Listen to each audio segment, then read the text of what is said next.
Senator Kretak finds the chairs on Deep Space Nine to be very uncomfortable. Joseph Sisko is taking his gumbo recipe to his grave. And Jake Sisko shows off his potato sack fighting skills. Hello, everybody, and welcome to the Seventh Rule with Cirroc Lofton. Hello, hello.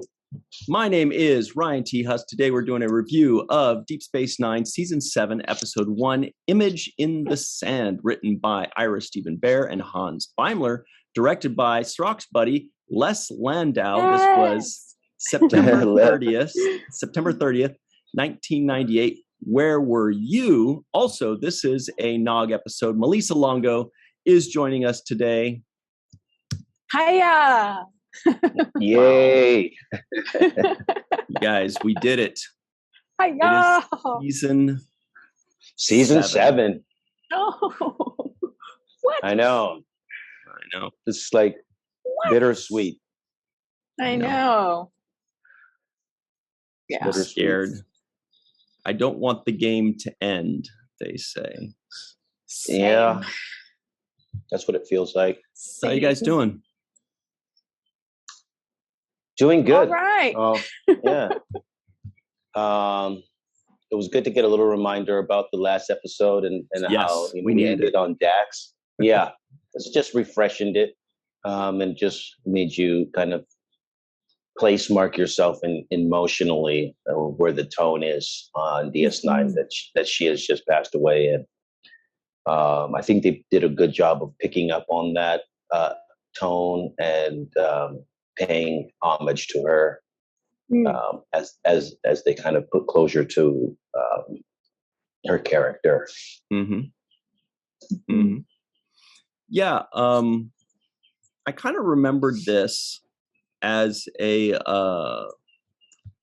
Jadzia Dax. I'm sorry, as an Ezri Dax kind of episode because it's her first one back. But then upon rethinking it, you realize it's not at all an Ezri Dax episode. Mm-hmm. The next episode will be an Ezri Dax. This is, like you say, much more of a Jadzia Dax episode. Mm-hmm. I hope Terry Farrell has seen this episode because it's almost like she's the main character of this episode in a lot of ways. And it's really cool to see how she affects everyone and everything in the storyline and all that. It's really cool. Good homage to her. That's a very good question. Yeah. I wonder if she has seen this episode and seen kind of the tribute that they make to her, or if she just walked away and said, hey, you guys did me dirty and I'm out of here, so I don't care what happens after this. But but I think they did a good job of putting closure to her character, her storyline, giving some a way forward for Worf to move on and kind of settle his grievances and his emotional journey. Yeah. It was. I think it's a very well written episode, and it was a good start for this 7th season. Mm-hmm. Agreed. Yeah, and I was trying to remember how much time has elapsed, and they did tell us it's 3 months. So basically, it was like summer vacation, like you come back from summer break and they're like, what do you know? 3 months have passed right on cue. Sometimes they're like 2 years have passed or it's the very next day or whatever. But this is like real time. Yeah. And I like that because it felt effective and truthful to the journey of the characters and their grief on Deep Space Nine. And everybody who is feeling the weight of the loss of Jadzia. Yeah, they kind of did her better in this episode than she did for her actual death. You know what I mean? Yeah. Like they gave her a better tribute when they came back, and they're like, maybe we should have given her a little bit more. Let's do her right in this episode. Yeah. There was a line in there that kind of picked up on, and I thought it was well placed. It was a line that said, they said, well, she doesn't get to the other side because, the Klingon version of heaven, essentially, I forgot the name of what it's called. Stovokor. Yeah. Okay, like that's where Skeletor came from. Okay, right. Anyways. There we go. What's his name? Kendor? Keldor. That's Skeletor's real name. Keldor. Yeah. So Stovacor, and so they go through this whole litany about why she's not qualified to get in there. And one of the reasons was, she didn't die in a glorious battle or something to that effect. And then Quark, I thought, gave a great kind of line, like, what, getting killed by the paw race doesn't count? Like, seriously, there is no higher death than that. A god possessed a top arch villain and killed you while you were praying to the prophets or whatever, or like, what higher death from a higher power is that? She didn't get stabbed in the heart? It wasn't a Klingon god. That would have been different. Maybe, yeah. And she didn't really get a chance to put up a fight. So there should be a clause for sucker punches, Yeah. Yeah. You can't sucker punch somebody and then they don't get a chance to defend themselves, and then there should be a clause for sucker punch. Yeah, because if you get killed and you don't get a chance to fight back in glorious battle, then what they can say is, well, has she killed 10 others in glorious battle? Yes. All right. Well, then that's a good clause right there. Yeah. Look at her other glorious battles that she was victorious in. Exactly. Right. So Cirroc, worthy. Got to ask you, what do you remember about shooting this episode? Because there were a lot of Jake and Joseph and Captain Sisko moments, and they were all many of them were close, like just the three of you or just the two of you. Do you remember any of that shooting, or is it still kind of in the blur of the 90s? No, I do remember that shooting, and that's what I remember about it, that it was done inside of that Creole kitchen, and a lot of that stuff was done, either in the alleyway or in the restaurant itself. And there's always a different kind of energy when you're not in the usual station setting. So regardless of if it's the baseball field or if you're out in the canyons or wherever you are, there's a slightly different energy because you feel like you get a chance to showcase with a different background, and that allows you to kind of show different flavors of your performance. It allows you to go different places and not kind of react to the surroundings. So it adds subtle little nuances to the performance between the actors, and I think it feels very good watching this episode. I felt really comfortable, and I felt warm inside of that that place, and it felt like a family. Even the arguments that families have. I'm not talking about that, like that felt real to me. Was it shot at Paramount still, or was there an actual restaurant set? No, this was at Paramount. Okay. Yeah. So they built they built the set, they built the alley. When you said, warmth, Melissa and I were both like, yes, because this is the feeling I get when I watch this. Like, I got it in all caps, even though I knew you're still not prepared. As soon as it shows Joseph Sisko, I get like this warmth and this comfort, something familial, like a place, that I love, that I've never been to, or when we just see, his kitchen, his Creole kitchen. But when I see that, as soon as I see that, I'm like, oh my God, my heart, Joseph Sisko. And then all those scenes, there's such comfort and warmth in those. And that's a feeling I've never gotten from any other Star Trek series, or maybe any other series of television ever. And I don't really know where it comes from or what it is. And I didn't feel it initially, back in the 90s or 2000s. But now when I watch it, it's just like, it feels like it's not my home, but it's somebody's home. And it definitely feels like it, right? It's just such a great family feeling. Yeah, there's definitely a level of coziness and safety, and it's no surprise to me that Ben would go here to decompress. This is where he would go to get his mind right again. because this is his touchstone. This is where, he knows where he's most grounded. And Jake and Joseph are a huge part of that grounding and essential in that grounding, because they are part of that comfort too, at home. Yeah. And then, just being around people that care about you and love you that much and have that much concern, you can sense that in the beginning when they're, Jake's talking about, it's been 3 months already, and Joseph's like, yeah, I'm worried about him too, but, let him do his thing. And so those are the kinds of conversations that families do have when they're concerned about, one of their own, and what to do about it and how to approach and what's the best way to, give consultation or whatnot. But I definitely felt the warmth of that place. I think it's the whole, I feel like I want to order some food. Yes. I want to eat there stay too. a little too long. Yes. Right. It's like crawfish and touffee. That's the shrimp creole. The jambalaya is popping. And I'm just thinking, oh yeah, I'll take anything, whatever you want. Just bring it over here. Fresh clams, You know what else it is for me? What's for dessert? Right. I'll tell you what else it is for me is that it feels like I could watch an entire episode or 2 or 3 of just that location.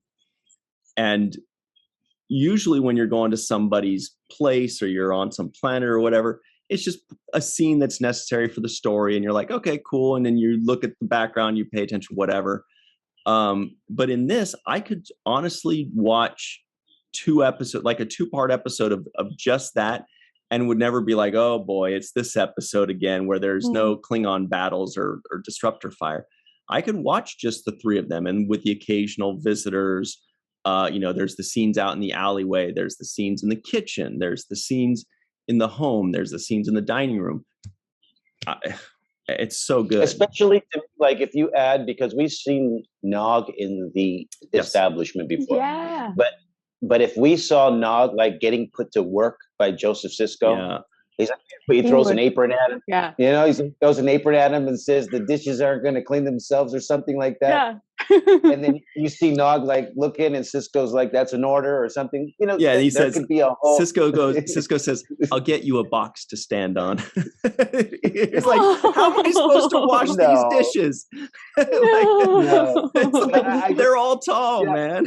But I have a feeling that Nog would offer to help too. Yeah. Just because he's kind of part of the family. Totally. Already. So, and him being there every day for, Toop Grubs during his time during the academy it says a lot. So I think he would offer to help out, especially with his experience at Quark's. I would love to see Nog being a waiter at the Creole kitchen. Just like for one episode, and giving all the customers complaining about their, what do you mean that's not hot? And eating the food, but giving it back to them. Spin-off. Should have been a spin-off, man. Chasing somebody down because they didn't leave a tip, Hey, you forgot to leave a tip. What's wrong with you? No, the academy years. Yeah. Joseph's Creole Kitchen series. Yeah. But Cirroc, what else I was thinking is, I don't think I've ever asked you what was, and I'm blanking on his name right now, the actor that played Joseph, Brock Peters, right? What was Brock Peters like in real life or on set?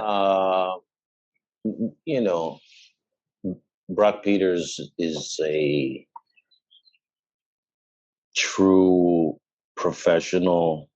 He is a immensely talented actor who has been doing film since before they had color, right? Since black and white television and movies. So his resume is extremely long. It's because of people like Brock Peters, Sidney Poitier, who paved the way for Black actors in general to be having a voice and a place in the industry. And it was them who endured some of the early hardships and overcame and made successful, good product. So when Brock Peters arrived to the set, a lot of Avery's focus was making sure people were aware of the kind of career that Brock Peters had and to treat him with the kind of respect accordingly. So top respect. That was, that was one of the main things that Avery insisted upon. And Brock was just a consummate professional, very, very eloquent and personable. And as you can see, he's basically like the Joseph Sisko character. He is essentially what you're saying is Joseph Sisko. So that's who he is. He just feels so old school, the way he talks. And it might just be because of the history that we already know he has, and the fact that many of us, like I remember watching, watching him as a kid and then making the connection later on, much later in Deep Space Nine. I was like, oh, holy shit. I get it. I know who this dude is. But maybe that's why he feels so old school. But there's something about him that just feels historic. Like you're watching history, if that makes sense, because he just has, he reminds us of the old days. He's so old school. Yeah, he's old school. And, he just brought a lot to that character because he was able to, which is a difficult thing, to seem like a, somebody who can tell a person like Avery, who has a very strong personality and is very, a tough person, to be able to tell him, like a father would. And it's very few people that would be able to convey that kind of energy that convincingly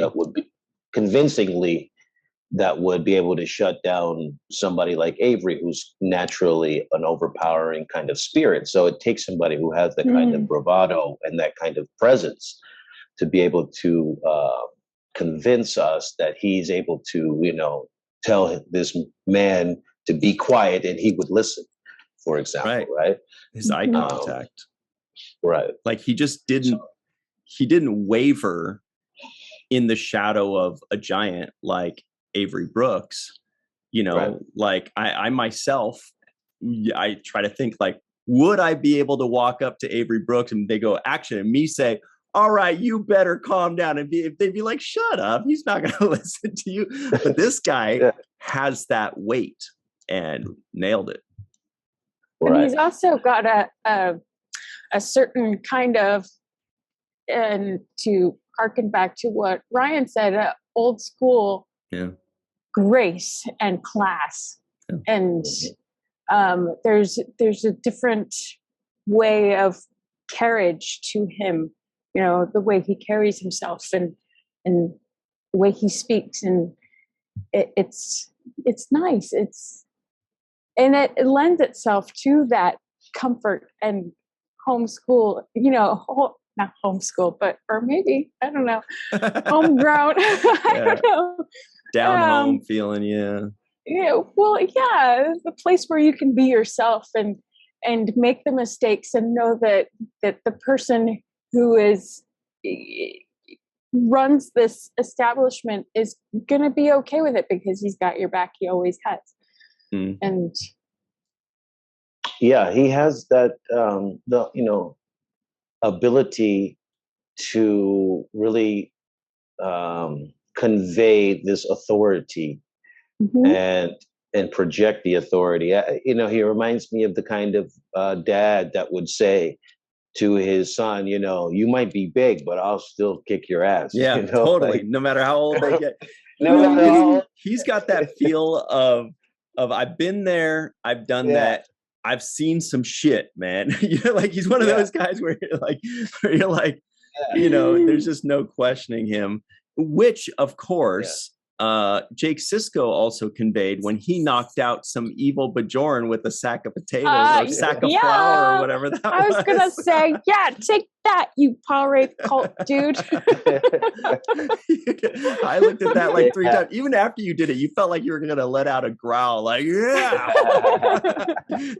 I've been wanting a chance to knock someone out, cooped up in this place for 100 days. I was thinking to myself while I was watching it, I was like, you know, a sack of potatoes is not the first thing I'm going to pick up in a restaurant. There's like all type of frying pans laying around and kitchen knives. Kitchen knives. Decapitate. Well, maybe that's rollers. yes, but maybe you were passing by or going to say something, and that's what you had at the time. Yeah, so or I you was were probably just bringing it outside or something. Yeah, Or- like yeah. an electric egg beater, something. take that. He's like, "Ah." Right? That would be funny. Or a pot of boiling water, you know. Oh, Like, you, no, I don't want to I see know. All of a that. sudden, Melissa and I were like talking kitchen knives, egg, but we're like, whoa, we draw the line at water that's burns, too far, buddy. Paul. That's too far. Yeah, No, don't burn him with The water. bubbling. But I'm just thinking, Oh, how much stuff is inside of a restaurant, right? I mean, literally, there's Especially so much. kitchen. Yeah, the last thing I'm going to do is pick up a sack of potatoes, like when I'm trying to grab some. But I understand the logic that I might have been holding it already, or I might have been taking it. But if I had to pick, if there was time and I saw what's going on there was outside. time. If there was time, I'm going to be like, I'll be looking around, like, yeah, let me get this frying pan and this kitchen knife. Yeah. Mm-hmm. Well, we have seen Jake be resourceful before when he was picked up somebody's rifle in the cave Right. and shot at Klingons. Right. So, Right. yeah, Mm-hmm. I have no Okay. doubt he would be resourceful in the kitchen. But Okay. Well, we'll definitely have to ask the writers next time. time we see Ira. We'll have to be like, so Sure. why the potato sack? And you'll be like, actually, that was a sack of flour. And we'll say, oh, okay. okay. But why And that? I did notice this time it was clams Yes. that he was They cleaning. even said clams. Yeah. Yeah, they Yeah. said it. Yeah. In case we Yeah, I wondered just- if there was oysters. I was like, wow. Yeah. But good job. You saved your dad. It was kind of gruesome, all that blood. I think using the stabbing, because usually in we're used to seeing more like phaser fire and stuff like that, and it's kind of just like a burn on your clothes or something. But that was a lot of blood. It looked like a stabbing, Yeah. in a very sensitive region of your body. It was just leaking Well, out. And, any part of your body that you get sliced that hard is pretty sensitive. yeah. You're like, that's cool. It was on my back. Whatever. No, Yeah, but that's I true. agree. It was a Yeah, big, like- open, gaping wound. Yeah. And it was like Yeah. There was several significant. cuts, right? It was not just one. I thought it was several stabs. It wasn't just one, and from what I saw, I think, and it looked like a lot of blood, which would freak me out if I came out and saw that. It's a real bloody scene, and he's wearing that all white, so it added to the effect. Yeah. Well, Yeah, and I that's was all white, thinking, though. good thing that you were passing by when you did, because that Yeah. could have been fatal. Mhm. Right. But now that we're in the future and you caught it. And did you notice immediately. in that moment there was a great, Avery's so fantastic, and it's like he does so many things that are so subtle that kind of fly right by you, and unless you really kind of say, "Hey, what was that? Did I just see that?" Yeah. You won't really pay attention. But he has very good subtle things that he does in his performances, and one of them, for example, in this particular scene, was when the Bajoran crazy psycho guy comes up. You can sense that he has fear, and he Yeah. can sense that he realizes, okay, this is a moment where it looks like something's about to happen. You can sense that. But he played a little very small moment where he looked over at the door to make sure that I was safe, right? Yeah. He's like, oh, Mm. my son's inside there, my dad's inside there. Mhm. And if I run inside, I'm going to be bringing the danger to them.